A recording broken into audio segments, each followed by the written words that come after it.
ओम शांति। अव्यक्त महावाक्य है। परिस्थितियों को पार करने का साधन स्वस्थिति। परिस्थितियों को पार करने का साधन स्वस्थिति। 11/3/71। अव्यक्त में रहते अव्यक्त स्थिति में रहने का अभ्यास अभी सहज हो गया है। जब जहाँ अपनी बुद्धि को लगाना चाहे तो लगा सके। जब जहाँ चाहे अपनी बुद्धि को लगाना चाहे तो लगा सके। इसी अभ्यास को बढ़ाने के लिए अपने घर में अथवा भट्ठी में आते हो तो बाबा क्या बोल रहे हैं कि अव्यक्त में रहते अव्यक्त स्थिति में रहने का अभ्यास अभी सहज हो गया है।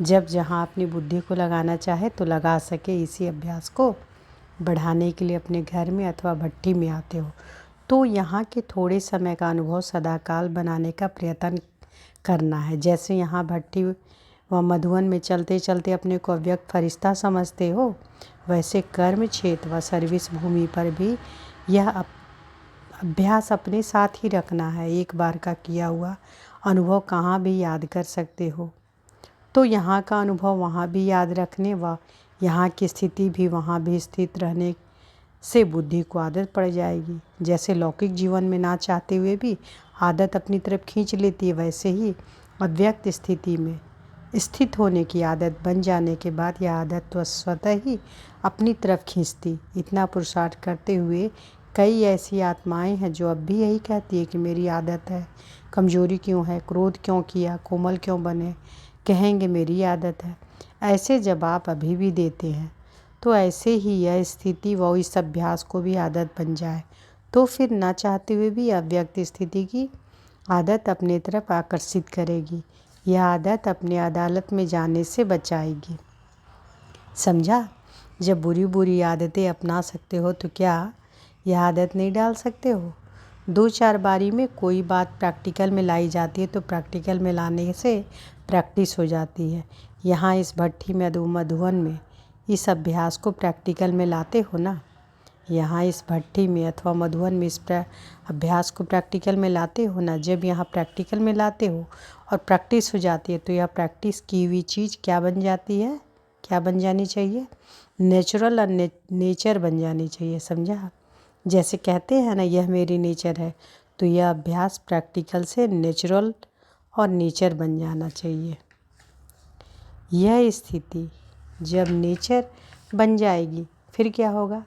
नेचुरल कैलेमिटीज़ हो जाएगी। आपकी नेचर ना बनने के कारण यह नेचुरल कैलेमिटीज़ रुकी हुई है।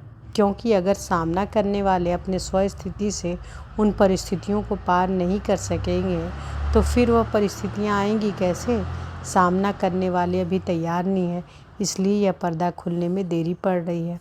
अभी तक इस पुरानी आदतों से, पुराने संस्कारों से, पुरानी बातों से, पुरानी दुनिया से, पुरानी देह के संबंधियों से वैराग्य नहीं हुआ है। कहाँ भी जाना होता है तो जिन चीज़ों को छोड़ना होता है उनसे पीठ करनी होती है, तो अभी पीठ करना नहीं आता है। एक तो पीठ नहीं करते हो, दूसरा जो साधन मिलता है उसका पीठ नहीं करते हो। सीता और रावण का खिलौना देखा है ना। रावण की तरफ सीता क्या करती है? पीठ करती है ना। अगर पीठ कर दिया तो सहज ही उनके आकर्षण से बच जाएंगे, लेकिन पीठ नहीं करते हो। जैसे शमशान में जब नज़दीक पहुंचते हैं तो पैर इस तरफ और मुंह उस तरफ करते हो ना, तो यह भी पीठ करना नहीं आता है, फिर मुंह उस तरफ कर लेते हैं, इसलिए आकर्षण में कहाँ फंस जाते हैं। तो दोनों ही प्रकार का पीठ करने नहीं आती है। माया बहुत आकर्षण के रूप में रचती है, माया बहुत आकर्षण के रूप करने के रूप रचती है, इसलिए ना चाहते हुए भी पीठ करने के बजाय आकर्षण में आ जाते हैं। उसी आकर्षण में पुरुषार्थ को भूल, आगे बढ़ने को भूल रुक भी जाते हैं तो क्या होगा? मंजिल पर पहुंचने में देरी हो जाएगी। कुमारों की भट्ठी है ना, तो कुमारों का यह खिलौना सामने रखना चाहिए। माया की तरफ मुँह कर लेते हैं। माया की तरफ मुँह करने से जो परीक्षाएं माया की तरफ से आती है उनका सामना नहीं कर सकते हैं। अगर उस तरफ मुँह न करो तो माया की परिस्थितियों को मुँह दे सको। अगर उस तरफ मुँह ना करो तो माया की परिस्थितियों को मुँह दे सको, अर्थात सामना कर सको। समझा? कुमारों को सदा प्योर और सतोगुणी रहने का यादगार कौन सा है मालूम है? सनंत कुमार उन्हों की विशेषता क्या दिखाते हैं? उन्हों को सदैव छोटा कुमार रूप ही दिखाते हैं। उन्हों की सदैव 5 वर्ष की आयु रहती है। यह प्योरिटी का गायन है। जैसे 5 वर्ष का छोटा बच्चा बिल्कुल प्योर रहता है ना, संबंधों के आकर्षण से दूर रहता है, भले कितना भी लौकिक परिवार हो, लेकिन स्थिति ऐसे ही छोटे बच्चा प्योर होता है। वैसे ही प्योरिटी का यह यादगार है। कुमार अर्थात पवित्र अवस्था, उसमें भी सिर्फ एक नहीं संगठन दिखलाया है। दृष्टांत में तो थोड़े ही दिखाए जाते हैं।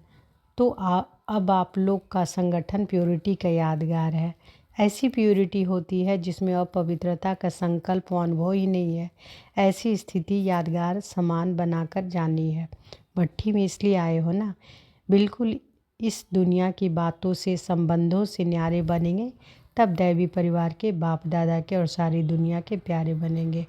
वैसे भी कोई संबंधियों से जब न्यारे हो जाते हैं, लौकिक रीति भी अलग हो जाते हैं, तो न्यारे होने के बाद ज़्यादा प्यारे होते हैं। और अगर उन्हों के साथ रहते हैं व उन्हों के संबंध में लगाव में होते तो इतने प्यारे नहीं होते।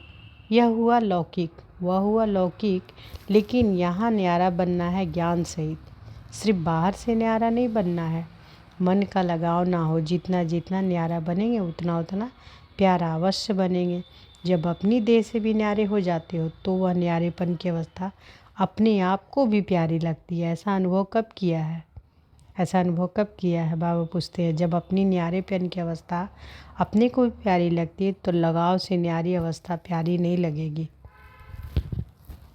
जिस दिन देह में लगाव होता है, न्यारापन नहीं होता है, तो अपने आप को भी प्यारे नहीं लगते हो, परेशान होते हो।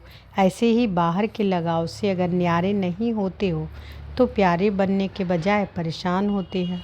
यह अनुभव तो सभी को होगा। सिर्फ ऐसे अनुभव सदाकाल नहीं बना सकते।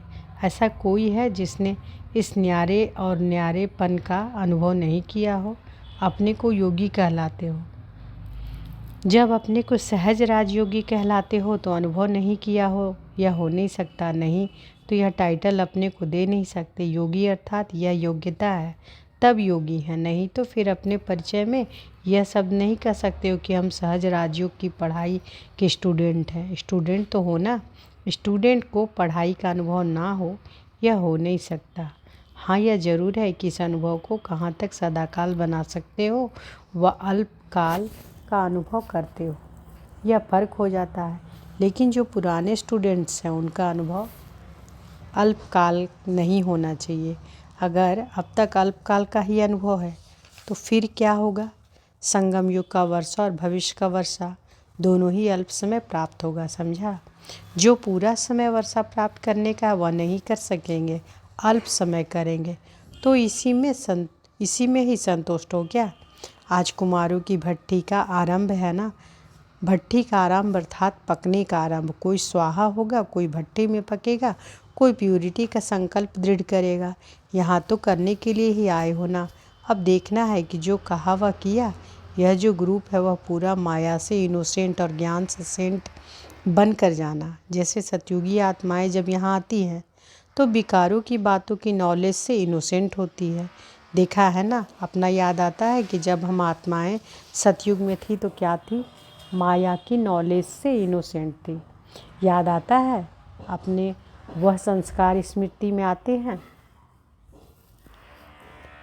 वह सुना हुआ है इसलिए समझते हो। बाबा पूछते हैं कि अपने वह संस्कार स्मृति में आते हैं, वह सुना हुआ है इसलिए समझते हो। जैसे अपने इस जन्म में बचपन की बातें स्पष्ट स्मृति में आती है, वैसे ही जो कल के आपके संस्कार थे वह कल के संस्कार आज के जीवन में संस्कारों के समान स्पष्ट स्मृति में आते हैं। वह स्मृति में लाना पड़ता है। तो बाबा क्या कह रहे हैं कि जैसे अपने इस जन्म के बचपन की बातें स्पष्ट स्मृति में आती हैं, वैसे ही जो कल के आपके संस्कार थे वह कल के संस्कार आज के जीवन में संस्कारों के समान स्पष्ट स्मृति में आते हैं। वह स्मृति में लाना पड़ता है। जो समझते हैं कि हमारे सतयुगी संस्कार ऐसे ही मुझे स्पष्ट स्मृति में आते हैं जैसे इस जीवन के बचपन के संस्कार स्पष्ट स्मृति में आते हैं, वह हाथ उठाओ। यह स्पष्ट स्मृति में आना चाहिए। साकार रूप में ब्रह्मा बाप में स्पष्ट स्मृति में थे ना। यह स्मृति तब होगी जब अपने आत्मिक स्वरूप की स्मृति स्पष्ट और सदा काल रहेगी। यह स्मृति तब होगी जब अपने आत्मिक स्वरूप की स्मृति स्पष्ट सदा काल रहेगी। तो फिर यह स्मृति भी स्पष्ट और सदा काल रहेगी। अभी आत्मिक स्थिति की स्मृति कब कब देह के पर्दे के अंदर छिप जाती है, इसलिए स्मृति भी पर्दे के अंदर दिखाई देती है, स्पष्ट नहीं दिखाई देती है।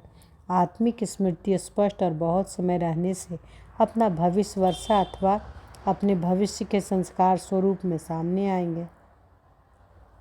अपने चित्र में क्या दिखाया है? एक तरफ विकार भागते, दूसरी तरफ बुद्धि की स्मृति बाप और भविष्य की प्राप्ति की तरफ। यह लक्ष्मी नारायण का चित्र दिखाया है ना। यह चित्र किसके लिए बनाया है? दूसरों के लिए या अपनी स्थिति के लिए? तो भविष्य संस्कारों को स्पष्ट स्मृति में लाने के लिए आत्मिक स्वरूप की स्मृति सदाकाल और स्पष्ट रहे। जैसे यह देह स्पष्ट दिखाई देती है, वैसे ही अपनी आत्मा का स्वरूप स्पष्ट दिखाई दे, अर्थात अनुभव में आए। तो अब कुमारों को क्या करना है? सेंट भी बनना है, इनोसेंट भी बनना है। सहज पढ़ाई है ना। 2 शब्द में आपका पूरा कोर्स हो जाएगा। यह छाप लगा कर जाना। कमजोरी, परेशानी आदि इन बातों से बिल्कुल इनोसेंट। कमजोरी शब्द भी समाप्त होना है। इस ग्रुप का नाम कौन सा है? सिंपलिसिटी और प्योरिटी में रहने वाला ग्रुप। सिंपलिसिटी और प्योरिटी में रहने वाला ग्रुप। जो सिंपल होता है वही ब्यूटीफुल होता है। सिंपलिसिटी सिर्फ ड्रेस की नहीं, लेकिन सभी बातों की। निरहंकारी बनना अर्थात सिंपल बनना। निर्क्रोधी अर्थात सिंपल। निर्लोभी अर्थात सिंपल। यह सिंपलिसिटी प्योरिटी का साधन है। अच्छा, स्लोगन क्या याद रखेंगे? कुमार जो चाहे सो कर लेते हैं। जो भी बातें कहो वह पहले करेंगे, दिखाएंगे, फिर कहेंगे। पहले कहेंगे नहीं, पहले करेंगे, दिखाएंगे, फिर कहेंगे। यह स्लोगन याद रखना। पहले करेंगे, दिखाएंगे, फिर कहेंगे। यह स्लोगन याद रखना। अच्छा, ओम शांति।